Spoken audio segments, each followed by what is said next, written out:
बिस्मिल्लाहिर्रहमानिर्रहीम। अस्सलामु अलैकुम वरहमतुल्लाहि वबरकातुहू। आबिद राजा चैनल की तरफ से आज मैं अपने दोस्तों को रसूलुल्लाह सल्लल्लाहु अलैहि व आलिहि वसल्लम का एक बहुत ही प्यारा फरमान बताऊंगा।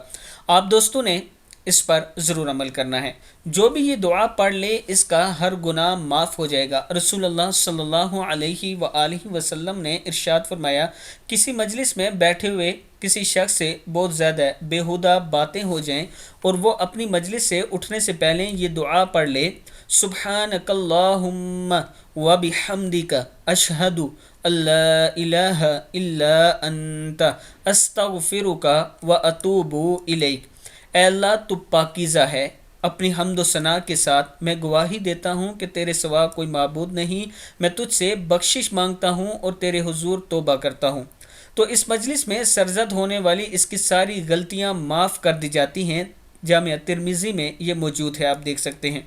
मैं अपने दोस्तों से गुजारिश करूँगा कि इस पर आपने ज़रूर अमल करना है और मेरा ये व्हाट्सअप नंबर है, इस पर आप मुझसे रब्ता कर सकते हैं अगर आप कुरान मजीद तजवीद के साथ पढ़ना चाहते हैं। अस्सलामु अलैकुम वरहमतुल्लाहि वबरकातुहू।